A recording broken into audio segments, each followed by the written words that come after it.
Okay, this is not your traditional Microsoft external access or guest access video. I'm going to dive a little bit deeper. We know that first there's these two things that are kind of odd, and some things work in one and some things don't work in the other. And I'm going to tell you exactly why. We're not only going to discuss that, we're going to look at demos. I've seen a lot of videos out there trying to explain this stuff. They do a good job of explaining it, but they don't really give you the demos from both sides of two users, let's say, looking at each other, either doing external access or guest access, and what things work and what things don't work. So that's one thing. The second thing, I'm going to give you a little history, because this federation thing that we used to think of, I've been doing this for over 2 decades, and traditionally when we used to think about federation, the things that would pop up in our head were XMPP, SIP Simple, those things that we used to do for Skype for Business or Cisco Jabber. And we were trying to bring two platforms usually together. Could be two of the same platforms or two disparate platforms. And we would bring those together to communicate across the internet for these particular platforms. Now, both Cisco and Microsoft have kind of moved the goalpost, so to speak. And when we talk federation, we're no longer talking about SIP Simple XMPP. And now they've added these other things like freemium accounts, free Skype or consumer Skype for business accounts. What about all that stuff? We're going to take a look at it. We're going to see what works and what doesn't. So let's get in the lab and get busy.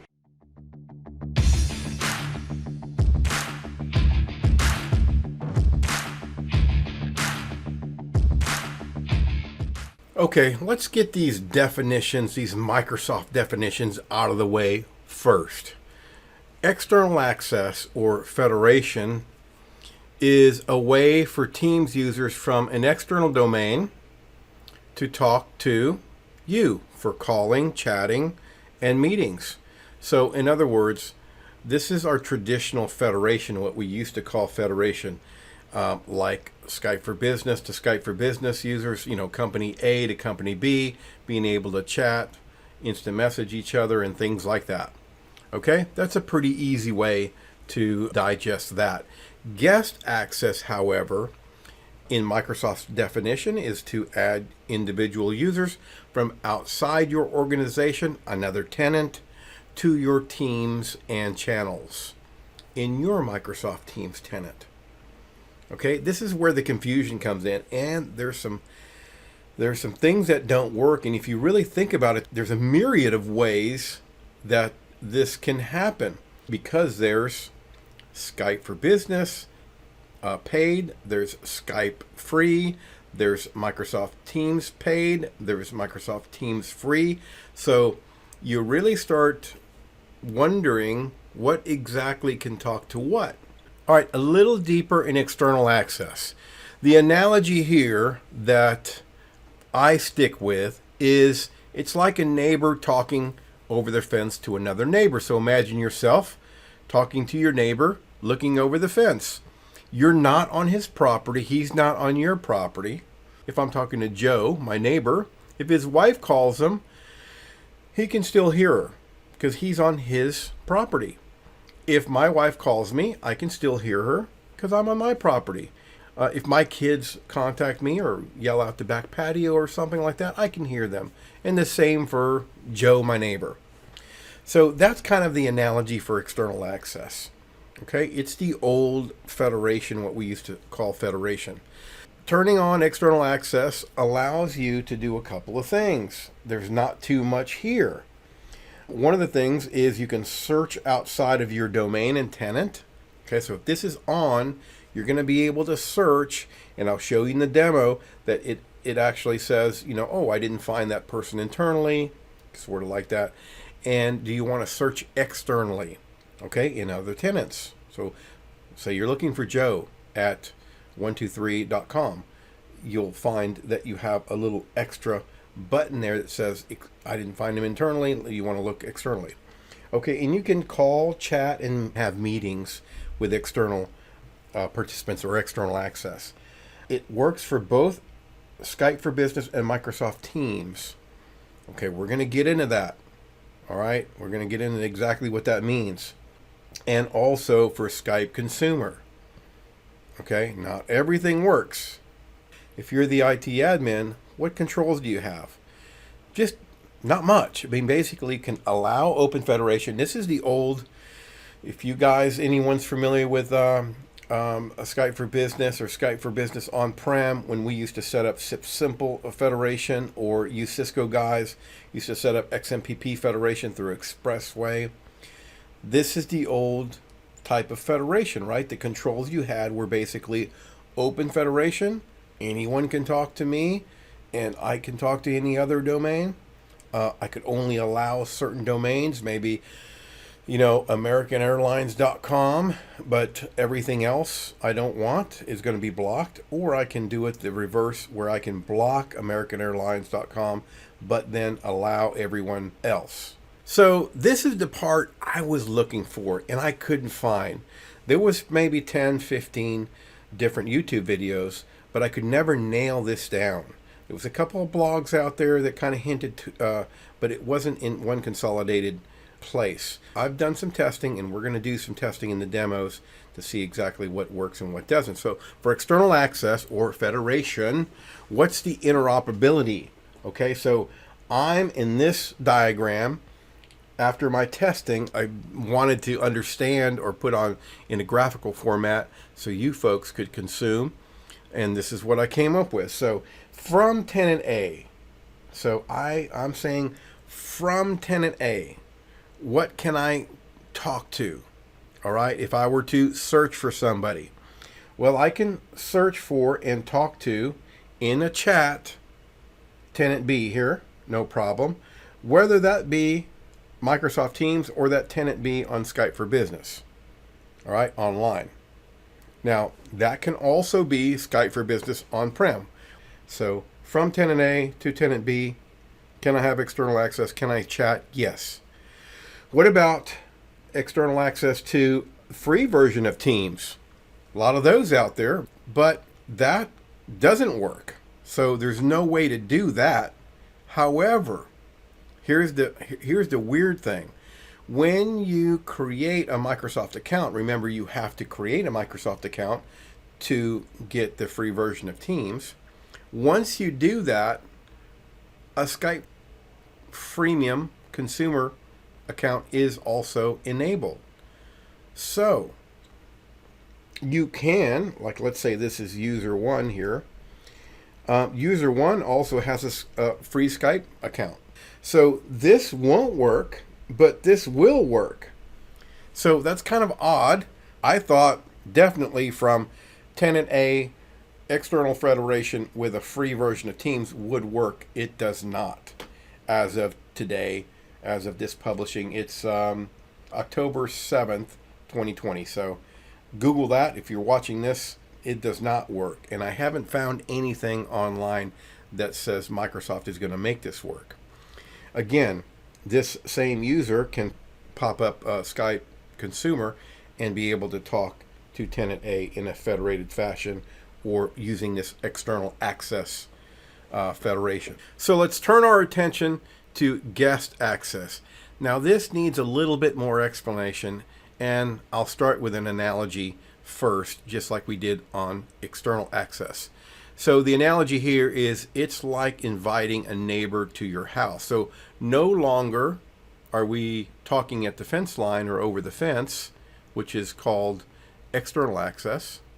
Now we're actually telling Joe, hey, come on over. Once you do that, once that person comes over your house, think about that for just a second. Now, let's say he has a home phone. I know most of us don't have that anymore. But if he has a home phone, if somebody calls him, he's not going to hear that because he's over my house. He's a guest at my house now.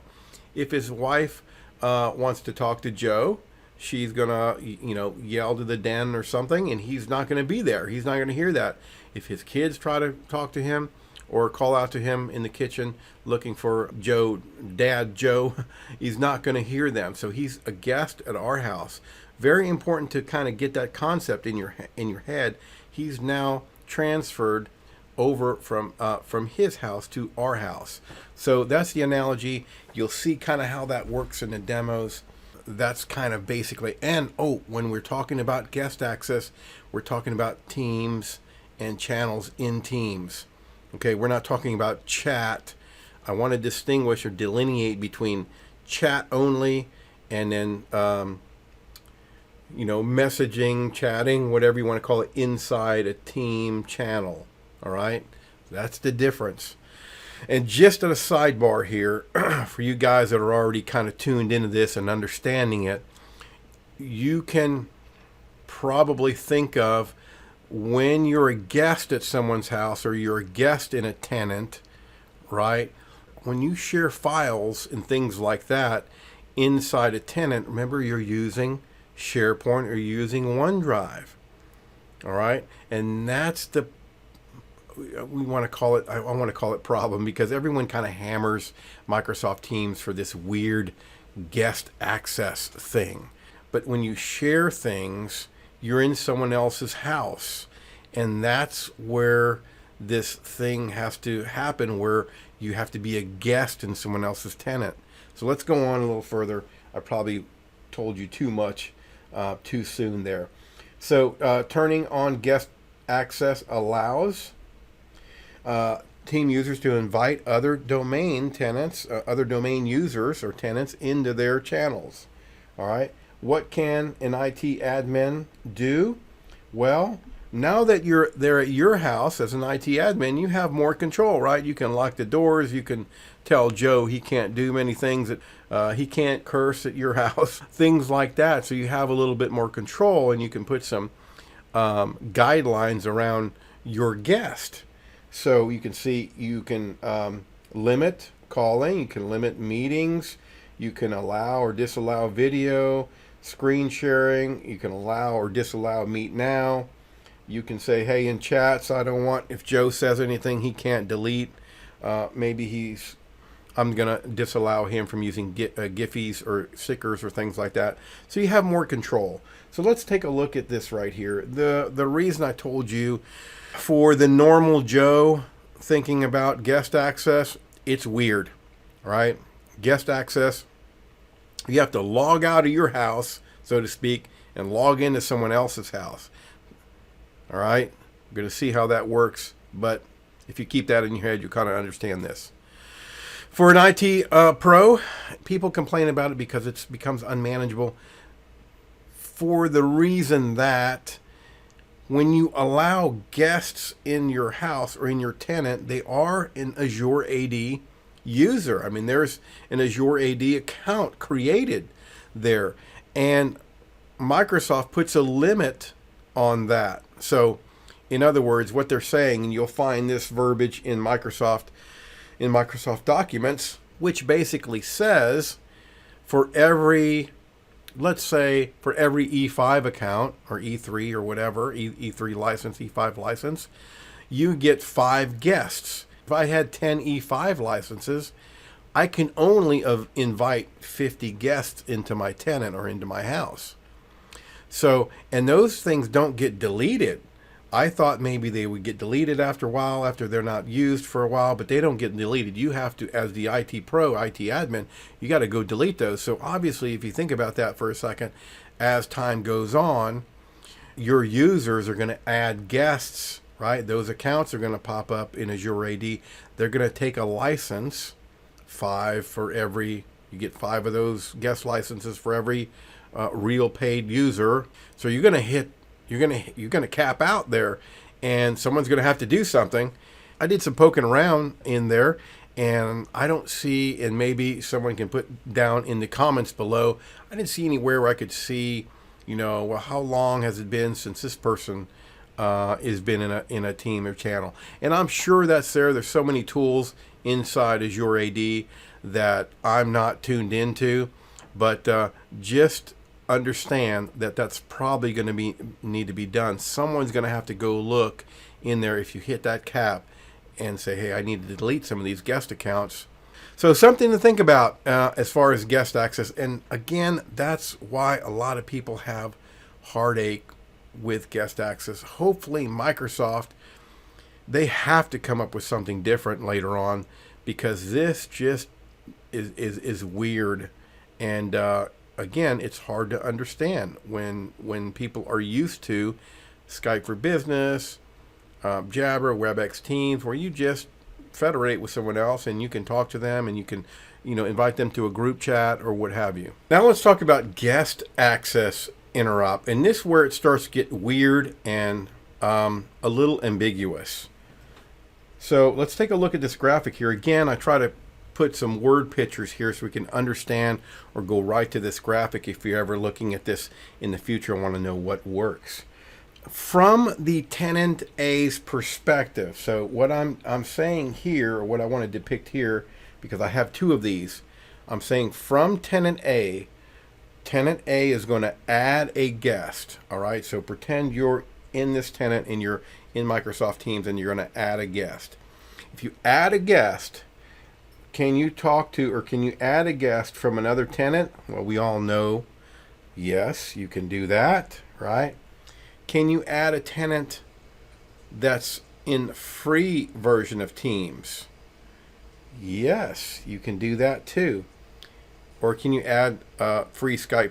No, you can't do that. And if it were Skype for Business also, you can't do that either. Okay, so this is what you can do from this person's perspective. All right, and this seems pretty straightforward. However, let's take a look at the next slide. Okay, now I'm going to do it from the free Teams perspective. So you can see over on the left here, we are going to be adding guests, and we're using the free Teams version. All right, so can we add a guest that's a paid tenant, 365 tenant? And the answer is absolutely. However, this was strange to me. You can add them as a member or a guest, either or. So you can actually add them. If you guys have watched some other videos, or you're kind of on your journey understanding guest access, you probably already know that a member is actually a member of your organization. So remember, these tenants these free tenants, they're actually kind of like an org, and you can add org, or you can add to your tenant. You can add members in your tenant. Now, there's no features there. You can't go to Azure AD and look at you don't have any of that, but hopefully that makes sense to you. I don't want to confuse too many people, but just to drive the point home, you can be a member or a guest. And we'll see that here in a second. How about from a free Teams user, can you add another free Teams user? Yes, you can. And that member or that person can either be a member or a guest as well. Okay? And then, of course, any Skype is not going to work. Okay, so I'm going to be using this environment as a demo, and I want to show you around a little bit before we get started with these demos. So over here on the left, I'm just RDP'd into a bunch of virtual machines, and they're all Windows 10 machines. And up here on top here, I have one tenant. It's ansongarcia.net. That's the domain name for that tenant. So if I click on any of these, I'm in this tenant. And then I have down here, you see vzucas.com. These virtual machines, these Windows 10 machines, are in another tenant. All right, so I don't want you to miss anything. If I do the demos and I click around, I want you to know that these are in one tenant, these are in another tenant, and I do have this oddball guy right here. If I ever click on that, this is a free Skype consumer, free Teams user. And I'll identify that again as we go on. So the first thing we're going to go through here is external access. So I want to go over to the Microsoft Teams Admin Center. I want to show you what features are available here So this is what we have. Users can communicate with other Skype for Business and Teams users. We can turn that on or off. Again, can we chat or federate with other Teams users and Skype for Business users? Yes or no here. And then also this one right here, users can communicate with Skype users, on or off. That's the Skype consumer. That's this guy right here, this client right here, the regular old Skype free users.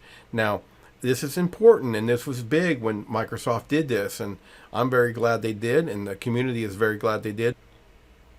All right, so those are the two things we have available to us as far as on and off. And then we also have this, we can add a domain, and I'm going to do that real quick just to show you here. We can add a domain and we can allow or blocked. All right, so based on what we do here, we can allow all domains like I have here. We can block a domain and add and allow all the others, or we can allow one domain and block all others. All right, so that's kind of the story there. Okay, first let's add a external user to see what that looks like.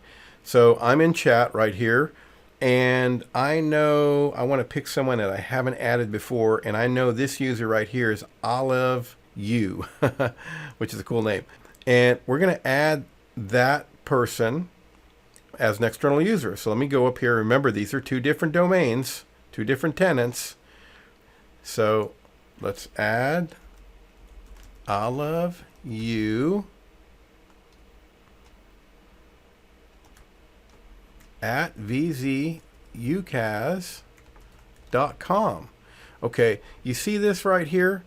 This basically means they didn't find anyone internally. And this right here would not show up if we didn't have this on. Okay, since we have that on, where we're able to reach out and federate with other external users, that is why I get that little search. Do you want to search externally? Because you have external access turned on.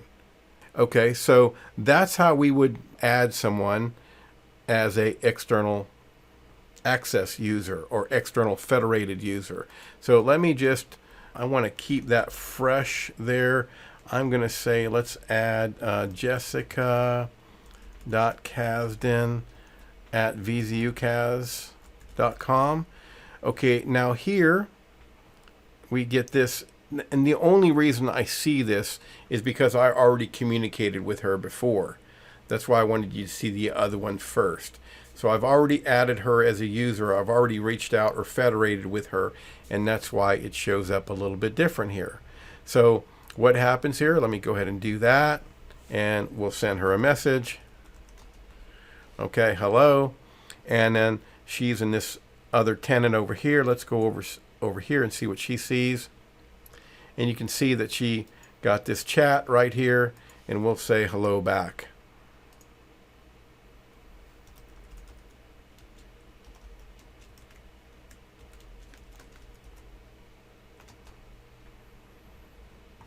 All right, we'll come back to Anson, and you can see that this is regular chat stuff that we're probably used to in Skype for Business, Cisco Jabber, and what have you. Okay, let's continue here, and what I want to do is I'm going to chat with someone internally, okay? So we know Lynn is internal. Okay, so we'll reach out to Lynn here. There she is. So now we're chatting with someone internally. All right, inside our tenant. We'll say hello to Lynn. We'll see over here. She gets a message, okay? Now, let's go back over here. I want to show you something.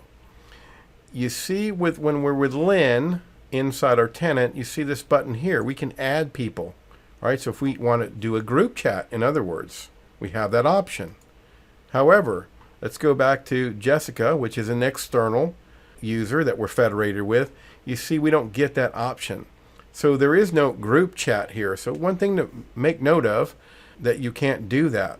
Now, the other thing that I want to show you here is, let's go back to Lynn. She's within our tenant, and you can see I have some buttons over here. Format, set delivery options, attach a file, some stickers, Giphies, things like that here. Watch when I go to an external user, watch these buttons over here.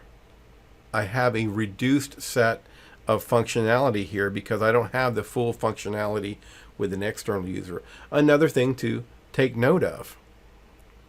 So you can schedule a meeting, stickers, Giphies, emojis, and format. So one of note that you're missing, right, is sharing files. And remember I said early on in my intro that since Microsoft Teams is based on the underlying workloads, SharePoint and OneDrive and Exchange, that when you share files, those files are actually either in SharePoint or OneDrive. And remember, I gave the analogy of an external access person actually being on their property, right? And I'm on my property, and we're talking to each other over the fence. Well, if my files are in my property, they're locked in my safe, that person I'm talking to, my neighbor Joe, cannot see on my property. Hopefully that makes a little sense, but that's the way I like to think of it. And they actually have to be a guest at my house to actually, for me to open up my filing cabinet, OneDrive, SharePoint, so they can see these things. Okay, let's take this a little bit further. And can we have external access, federated access, to a free Teams user? Well, let's see. Remember I said that right here, this is Mr. Thomas, and he set up a free account, a free Teams account. But when you set up a free Teams account that you create a Microsoft Teams and Skype for Business user because it's an Outlook.com account. And when you create an Outlook.com account, along with an inbox, you get Skype for Business free also. So in other words, I'm saying when you create that one account, you're going to create other accounts. This particular user right here, Mr. Thomas, all I wanted to do is create a free Microsoft Teams account. But that created an Outlook account, Hotmail, Outlook.com. And it also created a Skype freemium or consumer account. Okay, keep that in mind. Let's go back over to this tenant over here, AnsonGarcia.net tenant, and we're logged in as Anson Garcia here. And can we add Mr. Thomas? Let's say we want to chat with Mr. Thomas. Mr. Thomas, Narnia at Outlook.com. Okay, did I spell that right? Mr. Thomas, Narnia. Yep. Okay, so we need to look externally, right? There's nobody internally with that name, obviously. And we looked externally, and we found a user, Mr. Thomas, Narnia, externally. And look what that says. It says Skype. Okay, so if I click on that, now I'm talking to an external user again. But this user is Skype consumer. All right, if I say hello here, let's go over to Mr. Thomas, and you can see that it comes out in Skype. All right, even though I had never logged into Skype, didn't go create a Skype consumer account, all I wanted to do is create a Microsoft Teams account, which I did for Mr. Thomas. Still, when I wanted to external access that person or federate with that person, it only allowed me to do that with their Skype consumer account. So that's kind of weird. I almost want a button somewhere in my Skype for Business or my free Microsoft Teams user to say, or even maybe in my tenant admin, maybe some kind of control in there that says, hey, if I have the option to reach out to a external Skype consumer or Microsoft Teams consumer free, I want to do the Teams one. I don't want to do the Skype one, because I know this client or this customer or whoever I want to communicate with does not use Skype. He uses Microsoft Teams, or vice versa. So yeah, so that's kind of a bummer there. So that's a limitation that you need to think about.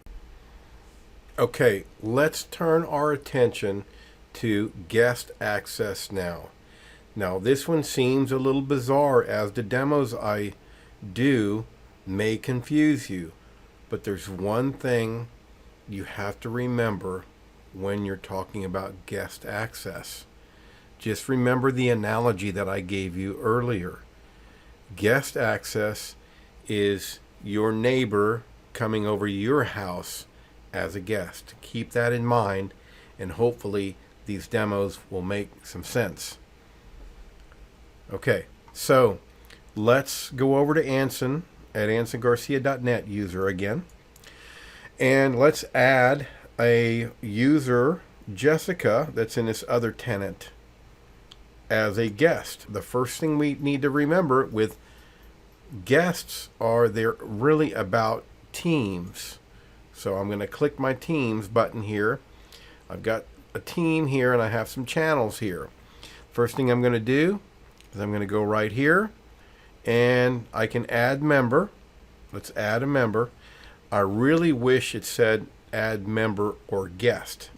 Anyway, okay, let's add Jessica, and it already finds her because I've added her before. Kasdan at vzucas.com. As soon as we do this, now if she had not been added before, in fact, let me see if I can add someone that hasn't been added before. Let's try, I think I'll love you at vzucas.com.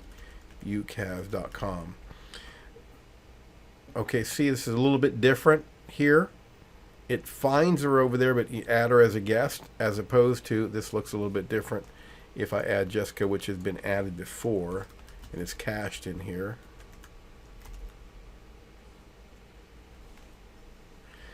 Okay, so either way, we're going to add a guest to this team.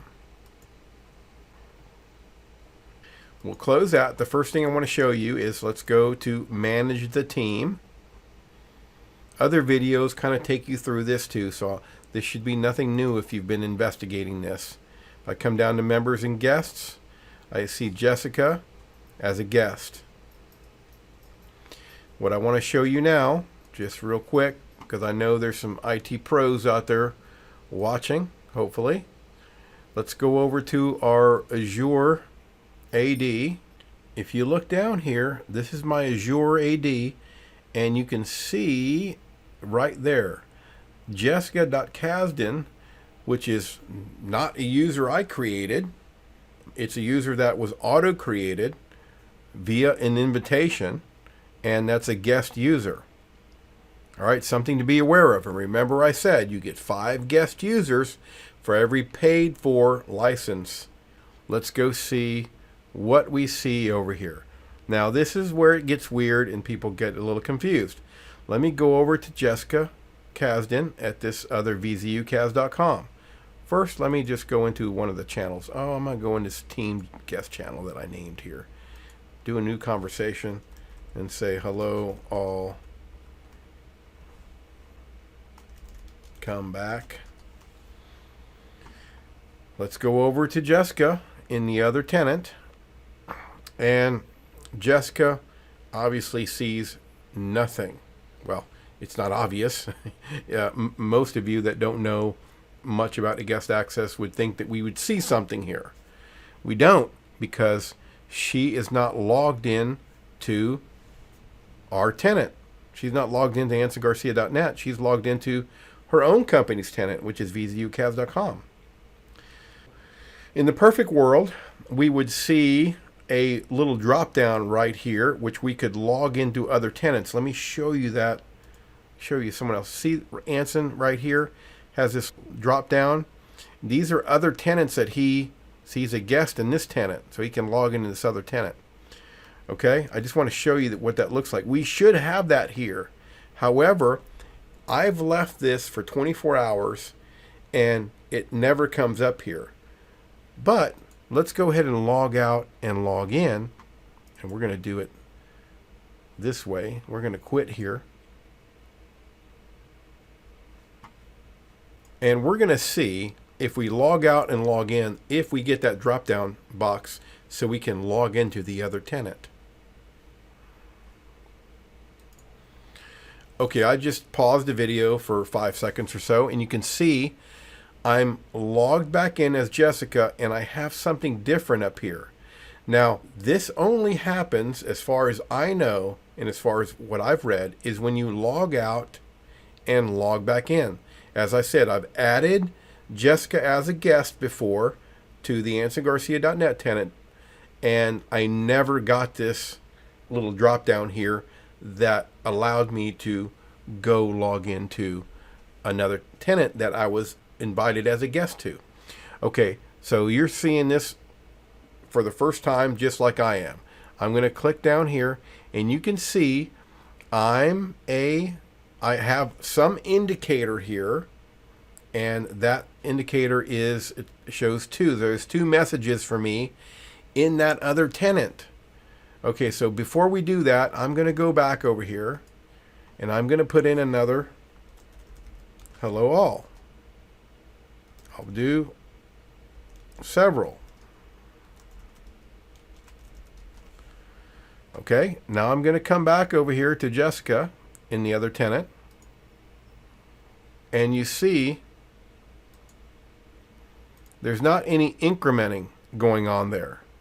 All right, so I don't know that people are talking to me in this other tenant. All right, before we go any further, I'm going to log out and log in again. And I'm going to do it this way. Pause the video. Okay, we're back. I just logged in again, and you can see that I still have not gotten any more indicators that something's going on over there. So I don't get any visual indicator, and I don't get any audio indicator. So that's the kind of the bad thing about guest access, that people are really complaining about it.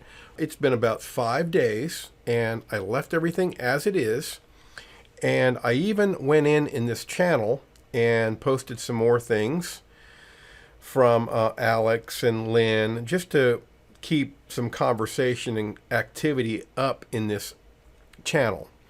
If we go back over to the other tenant, to Jessica, we still only see the little numeric 2 balloon there. We don't see any other activity. There's no indication that anything's happening to prompt Jessica to go log in to that other tenant. So I'm not sure where this 2 comes from, but if you know, put it in the comments below so other folks can know and so I can know. Let's go ahead and click on here, and let's go ahead and go to the other, or log into the other tenant. Oh, one more thing I wanted to show you. When you do invite someone into a team, they will get a message. They'll get an email message, and you can see that here. And I'm sure right there, if I open that, it's going to probably cross-launch and log me in. So we'll try that in a minute. First, I'm going to do it manually. So go ahead and click here. This is where it's logging us out of our VZUCAS tenant, or logging Jessica out of her native tenant and logging into the AnsonGarcia.net tenant. Okay, and let's go over to Teams, and it looks like there's a, you see that little @ symbol? I had even added a @Jessica Kasdan on the other tenant just to see if it would do anything, shake the trees to see if there was any notification to Jessica, which there wasn't. But as soon as we logged in here, looks like we see it here. Okay, I mean, looks kind of normal here. Nothing out of the ordinary. And let's just go ahead and put a couple things in here. All right.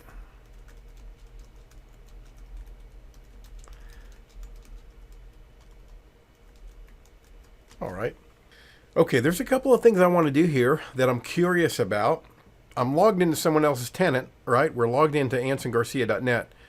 Now, let's go over to someone else in this tenant, and let's try to chat with Jessica and see what happens there. Here is I love you, and let's go ahead and chat, and let's do a new chat, and let's see if we can chat with Jessica. There we go. There she is. And okay. Now, what's going on is someone in her native tenant is trying to contact Jessica. Okay? This is interesting. All right, so let's go over to Jessica here. And you see we got this pop-up toast right here. Now, what's interesting is if you don't click on that, it goes away. And you no longer know that someone can try to contact you. So let me show you that again, just so you know what went on here. Okay, this is Olive, and we're communicating with Jessica. We're both in the same tenant, except for Jessica is logged into the other tenant as a guest. Okay, as soon as I do that, I'm going to hop over here, and you see that we get that. This time, I'll go ahead and click on it. Okay, and you see what happens. It's logging me out of the tenant I was a guest in, or Jessica was a guest in, and logging us back in, or logging Jessica back in to her native tenant. And here we are. So it happens quick, and you can see up here now that we're in the VZU CAS. Okay, now let's go back to the tenant we're a guest in. And maybe someone was talking with Jessica here in this team or something like that, and then she clicked over because she had to go back to her native tenant. Let's just start a new conversation. I'm going to put at Jessica. We'll just try to get her attention. And now we're going to head back over here. And we get nothing. So it seems to me, and this was something new, that this didn't do this several months ago, because I had been testing this several times throughout the last couple of years since guest access was released. However, it looks like your native tenant does have some type of connectivity with your Microsoft Teams. So that's a good thing. I wish it was the other way as well. But there is something that I have discovered that I guess is almost like that. So stick with me here. Hopefully everything is clear here. I'm going to go back over to the Anson Garcia. Okay, we're going to leave Jessica in our native tenant. I'm going to go back to the ansongarcia.net tenant. And this time, I'm going to go over here to chat. And remember, this is where we federate. This is external access. Okay, check out what we can do now. Okay, I'm going to do a new chat. And I'm going to search Jessica. Look at what we get now. We get both the external access, right? That's the one where the federation. But since we've added Jessica as a guest in this tenant, now she comes up again. Now, I think this is confusing, because if you're used to talking to Jessica as external and just chatting with her, you know, she's going to get those messages, right? Because that's federation. We can talk over the fence, remember? However, if we're not careful, we will click on this one. And if we click on this one and we start typing away, let's go back over to Jessica. You see what Jessica, remember, she's in her native client, but she does get, it's almost the reverse. She gets an indication that something's going on, and if she doesn't click on that, it goes away. Okay? So basically what's happened is ansongarcia.net tenant added her as a guest.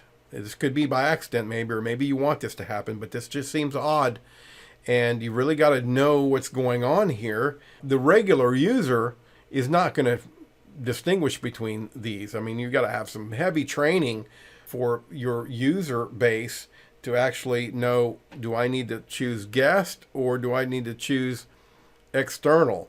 the normal user is just not going to know these things. So again, this is that kind of weird stuff that Microsoft is doing because of the way Microsoft Teams is architected. It's just, it is what it is. So I'm going to show you that one more time. I'm going to say hello. Let's go over to Jessica. She gets this. This time I'll go ahead and click on it. Okay. And what happens? We flip over.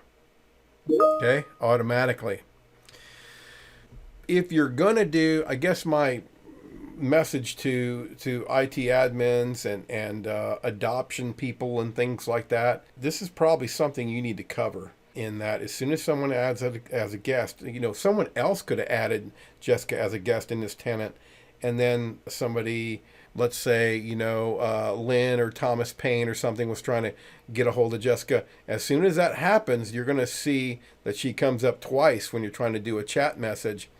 And if you do that external, or if you do that guest one, Jessica is not going to see that unless she's sitting behind her desk. Okay, we're turning our attention to Tenant, like a paid for tenant, to a free Microsoft Teams user. Let's see how guest access behaves in this scenario. So the first thing, we have our AnsonGarcia.net tenant that's right up here. And then we have this free tenant at the beginning of the video when I was laying out all my demo environment. I had this named something else, but I named it Narnia Free Tenant because that's the name of that free tenant. So hopefully that makes a little bit more sense here. Okay, so we have one tenant here, AnsonGarcia.net. It's got a bunch of PCs. And then we have Narnia Free Tenant, which we have one person, and that person is Mr. Thomas. All right. Okay, we are going to go over to AnsonGarcia.net tenant, and we're going to go to Anson's account, and we're going to go to a team. We're going to add a guest, and we're going to add that free consumer version of Teams account. Mr. Thomas, there it is right here. It's cached in there. I don't have it added, but I have added it before and taken it out. So that's why you see it cached there. Let's add that. Oh, I see an error there. So let's go ahead and take that out. Let's do that again. Mr. Thomas Narnia at outlook.com. All right, and we're going to add that as a guest. I'm going to add. Okay, we'll close that. Let's go look and let's manage the team and look real quick. Okay, we see we have two guests in there. Jessica, that we were messing with on the last demo, and Mr. Thomas. Great. So let's go over to the free account, Mr. Thomas, and okay, no, we don't need to do that. And here are the teams that Mr. Thomas has. Remember when the last demo we had to log out and log back in, so let's do that. Let's quit Microsoft Teams here, and I'll pause the video, come right back. Okay, I have logged out and logged in, and you can see now that Mr. Thomas has a pull down right here so he can join another tenant. So we know that this works as far as a paid for team bringing in a free user of Teams. If I didn't mention before, I mentioned on the last demo that once you create a free Teams user, it forces you to create a Microsoft account. If you create a Microsoft account, that's what creates a Skype for Business account as well. So basically you get 3 things. You go sign up for free Microsoft Teams, and what you get is a Microsoft Teams account, a Outlook email account, and you also get a Skype account. Okay, so I just wanted to explain that here. And let's go over and log in there, and you'll see it's the same as if we have a tenant-to-tenant guest account. Oh, this is interesting. Now it's asking us for a password. Well, let me give the same password that I use.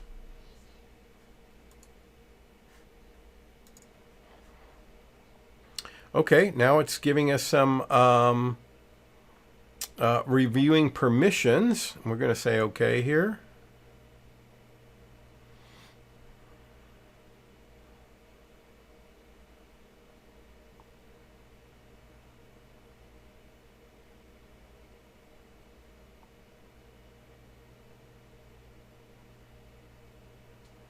Okay, it looks like I'm logging in over there.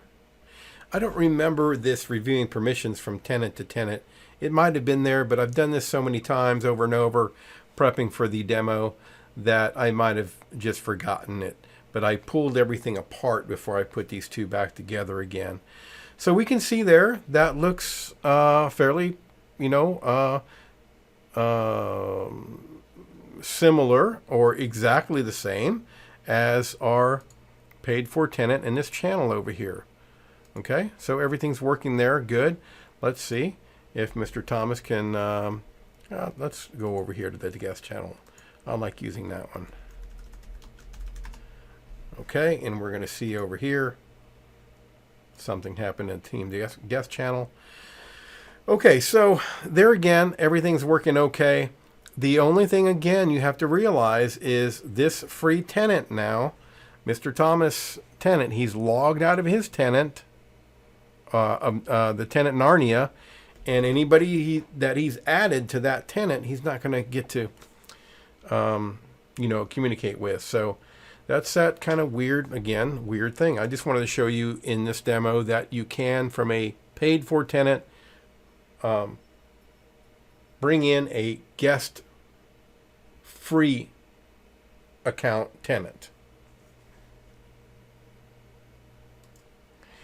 Okay, we're going to continue with this, and now I'm going to, from the free tenant, the Narnia tenant, I'm going to see if I can add a paid for tenant. So we're kind of doing the opposite there. So let's go over to the Lion, the Witch, and the Wardrobe team. Let's manage that team. This is a new team I created, so it's nice and fresh. Should have nobody in there. And let's add a member. And let's do the exact reverse. We're going to grab Anson over there, and let's ansonG@ansongarcia.net. Okay, there we go. Make sure my text is right. Yep. We'll add that. We'll close. Now I've added Anson G at the ansongarcia.net tenant into my free Narnia tenant. Let's go over, and obviously remember, we always have to, oh no, there it is. I don't know why it's there, but I don't think that should normally happen, but it's certainly there. Maybe I had left something before. Anyway, and there's my email. So one thing that you do get when you do something like this, if I didn't show you before, anybody that adds a member, or a guest, I should say, in a tenant, it will send them an email, and we'll get some kind of indication right there. I just want to show you that.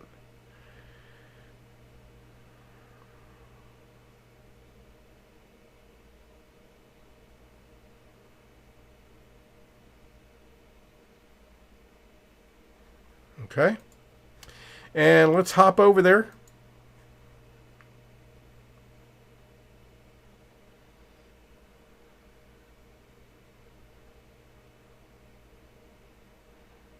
And there we go. And let's Anson's going to type something. All right. We'll see that's going to pop up over here. Okay, and just to be thorough here, let's go to someone else in the AnsonGarcia.net tenant and try to chat with Anson and see if he gets any indication. Okay. I'll make sure that's the right Anson. Yep, that's in our tenant. Okay, and let's go to Anson. Remember, he's in the Narnia tenant right there. And then you can see that we get nothing.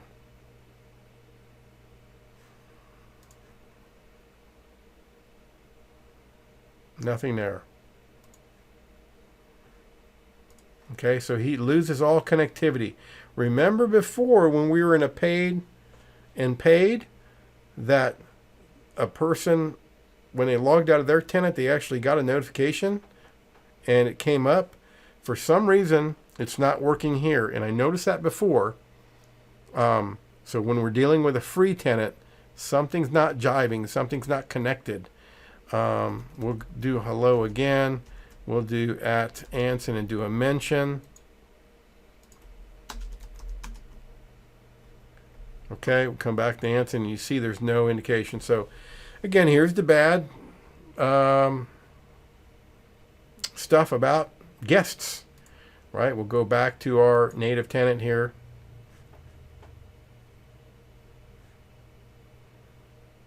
And now we see some chats, and Lynn's trying to chat with us. Alrighty. So there we go on that. Alright folks, that concludes this video. I hope it was helpful to you. It was certainly helpful to me investigating all this stuff and figuring out what can communicate with what and how it works and how notifications work. I certainly thought I knew about external access and guest access, but when I started digging in and really trying to connect what can communicate with what and how it works, it really wouldn't connect in my brain. So I'm blessed to have a little lab here, and I just wanted to share that information with you guys. Thanks, and have a good day.